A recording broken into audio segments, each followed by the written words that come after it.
Petrol diesel വില വർദ്ധിപ്പിച്ച രാജ്യത്തെ ഏറ്റവും വലിയ സ്വകാര്യ ഇന്ധന വിതരണ കമ്പനിയായ നയാര എനർജി പെട്രോൾ ലിറ്ററിന് 5 രൂപ 30 പൈസയാണ് ഒരൊറ്റ ദിവസം വർദ്ധിപ്പിച്ചത്.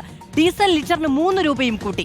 അതേസമയം ഇന്ധന പ്രതിസന്ധി ഇല്ല എന്നും പെട്രോൾ ഡീസൽ വില വർധന ഉണ്ടാകില്ല എന്നും ആവർത്തിക്കുകയാണ് കേന്ദ്ര പെട്രോളിയം മന്ത്രാലയം. വൈഎസ് അഭിനന്ദ് വിവരങ്ങളുമായി നമ്മളോടൊപ്പം ചേരുകയാണ്. വൈഎസ് അഭിനന്ദ്, ഈ ഇന്ധന പ്രതിസന്ധി ഉണ്ടാകും, ഇത് എങ്ങോട്ടാണ് പോകുന്നതെന്ന് ആശങ്കപ്പെട്ടിരിക്കുന്ന മനുഷ്യരോടാണ് കേന്ദ്ര സർക്കാർ പറഞ്ഞത് ഇന്ധന വില വർദ്ധിക്കില്ല എന്ന്. പക്ഷേ ആ വാഗ്ദാനം വെള്ളത്തിലായിരിക്കുന്നു. രാജ്യത്ത് ഏറ്റവും കൂടുതൽ ഔട്ട്ലെറ്റുകളുള്ള നയാര എനർജിയാണ് ഇത്തരത്തിലേക്ക് പെട്രോൾ ഡീസൽ വില വർദ്ധിപ്പിച്ചിരിക്കുന്നത്. പെട്രോളിന് 5 രൂപ 30 പൈസയും ഡീസലിന് 3 രൂപയുമാണ് കൂട്ടിയിരിക്കുന്നത്. ക്രൂഡ് ഓയിൽ വില വർധനവാണ് ഇത്തരത്തിലേക്ക് വില വർദ്ധിപ്പിക്കാൻ കാരണമെന്നാണ് നയാര എനർജി വൃത്തങ്ങൾ വ്യക്തമാക്കുകയും ചെയ്യുന്നത്.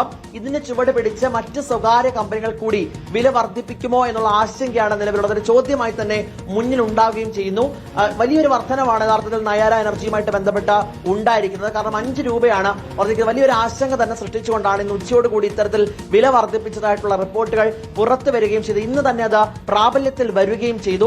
ക്രൂഡ് ഓയിലിന് ക്ഷാമമില്ലെന്നും ഇന്ധന പ്രതിസന്ധി അത് പൂർണ്ണമായും പരിഹരിക്കാൻ കഴിയുമെന്നുമാണ് കേന്ദ്ര സർക്കാർ ആവർത്തിച്ച് വ്യക്തമാക്കുന്നത്. അതിനിടയിലാണ് ഇത്തരത്തിലേക്കൊരു എണ്ണ വർധനം ഉണ്ടായി എന്നതാണ് ഏറ്റവും പ്രധാനപ്പെട്ട കാര്യവും. 60 ദിവസത്തേക്കുള്ള ക്രൂഡ് ഓയിൽ അത് രാജ്യത്തിന്റെ ഖജനാവിലുണ്ട് എന്ന് തന്നെയായിരുന്നു ഇന്നത്തെ കേന്ദ്ര പെട്രോളിയം മന്ത്രാലയത്തിന്റെ വാർത്താക്കുറിപ്പിലും വന്നത്.